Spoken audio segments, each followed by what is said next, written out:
Bonjour à tous, bienvenue pour cette nouvelle vidéo. Je suis encore samedi 9 octobre. Je vais vous parler aujourd'hui d'un syndrome, le syndrome du prof. Cette vidéo n'est pas destinée aux enseignants, exclusivement elle est destinée à tout le monde parce que nous avons tous ce syndrome quelque part. J'ai inventé l'expression, mais peut-être qu'elle existe déjà. Qu'est-ce que j'y mets derrière? C'est quoi le syndrome du prof? C'est le côté « je fais tout bien ». C'est le côté enfant-sage. Et je vais commencer par ça, par cette notion d'enfant-sage.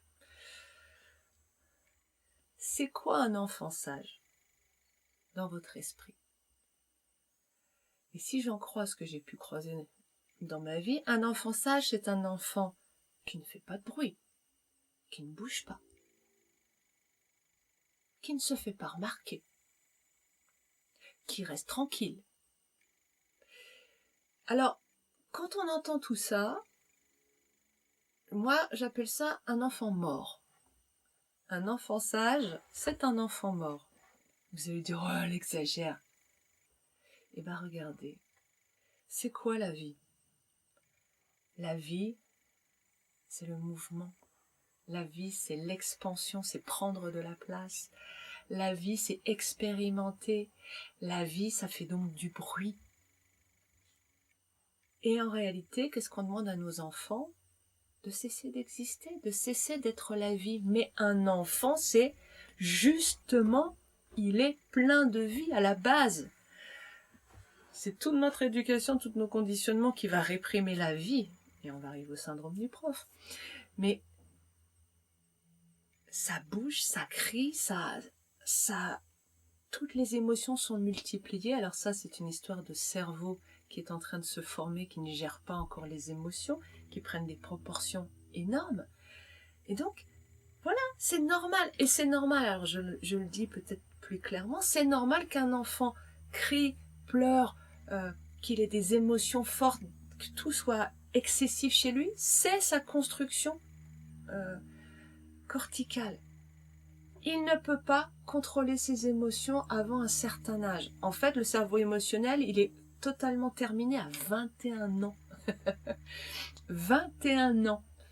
Donc avant, on n'arrive pas à gérer réellement ses émotions. Et nous, qu'est-ce qu'on veut? Des enfants sages. On veut des enfants obéissants. Pourquoi je vous parle des enfants alors qu'on était parti sur le syndrome du prof? Parce que les profs, les adultes, ont tous été des enfants. On a tous été éduqués à mourir pour être aimé. Peut-être vous trouvez que je vais trop loin. Effectivement, j'emploie des mots qui sont forts. Prenez du recul, regardez le concept. Nous cherchons à contrôler la vie et à la réduire chez les enfants pour leur donner le droit d'être aimés. Ça se voit aussi dans les récompenses à l'école. Ah, on commence à aller du côté de l'école. À l'école, de mon temps, eh oui, de mon temps, c'est horrible de dire ça, il y avait encore des bons points à l'école. J'ai pas connu l'école séparée filles et garçons, mais c'était juste avant que je n'arrive, la mixité est arrivée. Mais il y avait encore les bons points. Mais les notes, ça remplaçait les bons points. Avec l'idée de, si tu es sage, c'est-à-dire si tu ne vis pas, si tu te tais, si tu restes immobile, si tu es obéissant, on va arriver à l'obéissance aussi, tu es récompensé. Et dans notre système binaire bien mal, quand on est récompensé, on a le droit d'être fier. Donc, plus je meurs, plus j'ai le droit de m'aimer. C'est un non-sens, c'est une aberration totale. Et on est construit comme ça, par l'extérieur. Si on écoute les lois des hommes, on est construit comme ça. Mais je le rappelle, le but de notre société, c'est pas l'idée du complot, hein, c'est la société des hommes. elle est pilotée par la négativité. La négativité qui prend le pouvoir sur le mental parce que nous ne sommes pas présents, elle nous embarque ailleurs, nous ne sommes plus dans cette présence. C'est ça l'éveil. Donc, toute cette société est pilotée par la négativité dont le but est de nous faire souffrir pour manger, tout simplement. Ni bien ni mal. Elle a envie d'exister, c'est normal. Ok, maintenant c'est est-ce que j'ouvre les yeux et que je vois ça et que je fais ce qu'il faut pour être présent et diminuer cette négativité en moi? Ou est-ce que je me laisse bouffer et ça donne notre société? Bon, j'ai reposé les choses. Ok. L'obéissance. Nous voulons que les enfants soient obéissants. Et le système le plus formateur là-dedans, c'est l'école. Range-toi comme ça, mets-toi là, va là, fais ça, tais-toi. Ce sont des injonctions constantes. Alors certes, l'école change petit à petit. Certes, il y a des écoles alternatives. Mais dans le système scolaire, globalement, et tel que nous avons pu le vivre dans notre génération, ou les un peu plus jeunes, nous avons vécu des injonctions, un formatage où tu fais ce qu'on te dit. L'adulte t'est supérieur et tu lui dois obéissance. Comme une déconnexion totale de l'être, il n'y a pas mieux. Pour apprendre à ne plus être connecté à soi, mais à être dans une relation de dépendance à l'autre, l'école est fantastique. Alors c'est quoi le syndrome du prof? Où tu nous emmènes, Sandrine? Eh bien, je nous emmène que quand on a été formaté comme ça, depuis l'enfance, parce qu'on est tous passés à l'école, plus ou moins a priori, plus ou moins longtemps. Quand vous avez été un enfant sage, vous devenez un adulte inhibé. C'est le syndrome du prof.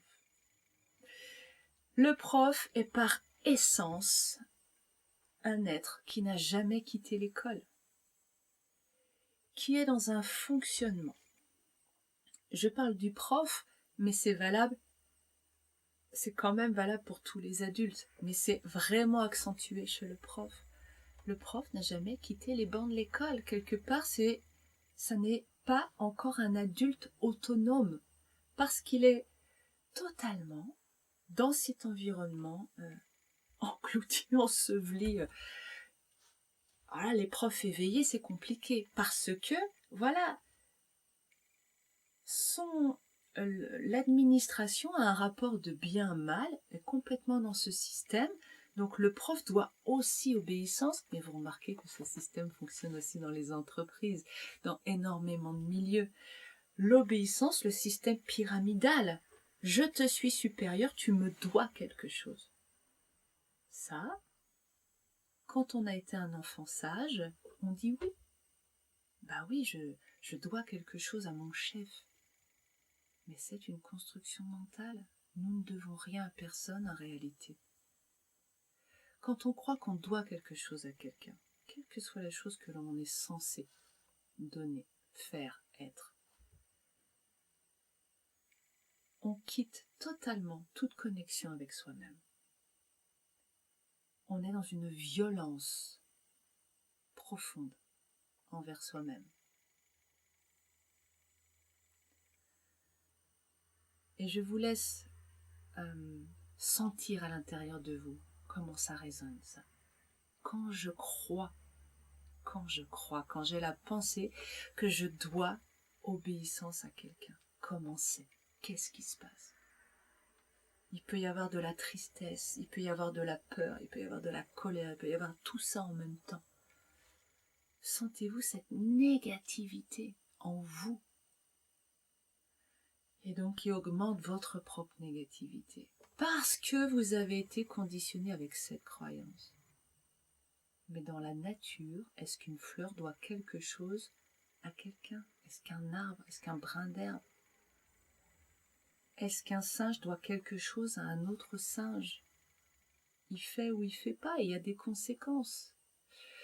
Donc revenons au fonctionnement dans l'humain, avec les lois de l'univers. Qu'on soit bien clair, il y a un niveau de fonctionnement que j'appelle humain, avec les lois humaines, dont le conditionnement, enfin essentiellement le conditionnement d'ailleurs, où on est censé fonctionner d'une certaine façon. Cette façon-là, la barre du dessus, là, cette façon-là, elle est souffrance, souffrance, souffrance, c'est son objectif. Parce qu'elle est encadrée par la négativité. Ok ? La barre d'en dessous, elle est en dessous parce que nous apprenons pas à fonctionner avec. C'est l'espace de l'être intérieur, de l'amour, de la bienveillance, de la joie. C'est notre fonctionnement naturel, c'est qui correspond aux lois de l'univers. Et nous avons ces deux niveaux de fonctionnement. Vous avez jusqu'ici dans vos vies fonctionné dans ce niveau-là, et vous êtes en train d'essayer de passer à ce fonctionnement-là, celui des lois de l'univers. Parce que vous vous éveillez en regardant que, mais c'est quoi ce niveau de humain où on souffre, où on a mal? Mais oui, c'est le but. Donc effectivement, il est temps de passer à autre chose. Passer à autre chose, ça veut dire concrètement, j'arrête de devoir obéir à mon chef? Oui, je choisis mes actions. Je ne suis plus dans l'asservissement, je suis dans le reprendre mon pouvoir, ce dont nous avons tous besoin pour être dans l'espace du bas, l'espace intérieur. Je reprends mon pouvoir. Je choisis mes actions. Non pas parce qu'on m'a appris quelque chose, mais parce que il y a la loi de cause à effet. Je mesure les conséquences de mes actes. Mais pas par la peur. Ok, si je dis à mon boss, t'es qu'un gros connard, dans cet espace du bas, là, des lois de l'univers, ok, t'es qu'un gros connard, je sais qu'il va y avoir des répercussions. Si c'est ok avec moi, il n'y a aucun problème. Je peux dire à mon boss, t'es un gros connard, je suis licencié le lendemain, et c'est ok. C'est pas un problème, rien n'est un problème à ce niveau-là. Donc j'agis en fonction. S'il me dit, tu me dois obéissance, je peux dire non. Je choisis de faire certaines choses en accord avec moi-même, mais je ne vous dois rien. La peur, c'est une émotion qui prend tout l'espace dans les niveaux du conditionnement humain. Dans cet espace-là, c'est la peur le moteur de tout. C'est une émotion négative et qui donc, elle est cadrée par notre négativité qui se sert de la peur comme d'un moyen de pression pour obtenir tout ce qu'elle veut. Dans le niveau des lois de l'univers, le moteur, c'est l'amour. Je fais les choses par amour pour moi et non pas par peur. Le syndrome du prof, c'est donc faire les choses par peur des conséquences et non pas par amour de ce que je suis en train de faire. Le syndrome du prof, et donc de l'adulte, hein, on est bien d'accord, c'est pas que les profs, c'est une façon de présenter les choses. Ce syndrome-là, c'est aussi obéir aux autres, être dans l'asservissement de l'autre, que ce soit un asservissement direct par la force physique, que ce soit un asservissement par la pression mentale, je suis ton chef, tu me dois, que ce soit un asservissement affectif. Si tu fais ça, moi je t'aime plus. Tu veux pas maigrir un peu, je t'aimerais plus, etc., etc. Ce monde fonctionne là-dedans. Est-ce que vous voulez continuer à fonctionner à ce niveau-là? Sortir du syndrome du prof, c'est dire je veux passer de là à là, je veux passer au niveau du cœur, je veux changer de monde. La Constitution des États-Unis commence par quelque chose comme nous sommes tous nés libres et égaux en droit. La devise de la France, liberté, égalité, fraternité. Sur les grandes choses, il y a cet élan du cœur. de valeur égale. Nous le savons au fond de nous qu'il n'y a pas un être qui a plus de valeur que l'autre. Si nous représentons chacun une couleur à la surface de la Terre et que toutes les couleurs ont besoin d'être présentes, comme dans l'arc-en-ciel. Les 7 couleurs ont besoin d'être présentes pour que la lumière blanche et pure puisse jaillir. Si on retire une des couleurs dans le... En fait, je parle d'arc-en-ciel, mais c'est la lumière pure blanche qui est sur moi en ce moment, pendant que je vous parle. Si on retire l'onde de vibration rouge, la lumière n'est plus pure et blanche. C'est impossible. On a besoin que cette vibration rouge soit là. Même si le rouge, c'est pas une couleur qu'on aime, on a besoin d'elle pour la totalité. C'est pareil sur Terre. Pour la totalité de l'humanité, nous avons besoin de toutes les couleurs. Les sombres aussi. Et les couleurs sont toutes différentes. Vouloir rassembler l'humanité en une seule couleur, une seule façon de faire, une seule façon d'être, est une boucherie de la part de la négativité dans le but et la souffrance. Quand on veut transformer 7 milliards d'individus en une seule personne, vous imaginez la... J'ai même pas de mots. Pour une fois, j'ai même pas de mots. C'est aberrant. Et pourtant, nous sommes 7 milliards à lutter, à nous flageller pour rester dans ce cadre. Mais c'est ce cadre qui nous fait souffrir. Ok. Je vous invite à prendre une décision ferme et définitive. Et à la reprendre à chaque seconde.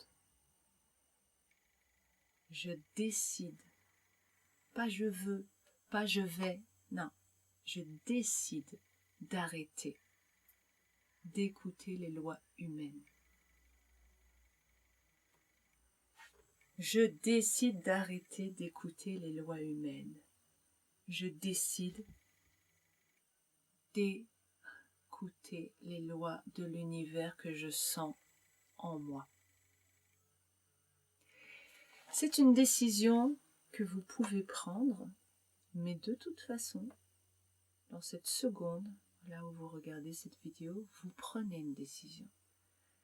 Parce que si vous ne prenez pas cette décision-là, vous restez dans ce cadre des lois humaines. Donc, quoi qu'il en soit, il y a une décision qui est prise. Vous continuez à fonctionner et à souffrir en croyant là-dedans, en écoutant les autres, en respectant ce conditionnement, bien, mal, obéis, sois sage, ou vous écoutez l'amour qui est dans votre cœur. Mais c'est un choix. Faites-le en conscience. Je décide de continuer de fonctionner dans le conditionnement. Ok, eh ben je le décide et je suis en accord avec ça. Ou je décide d'arrêter.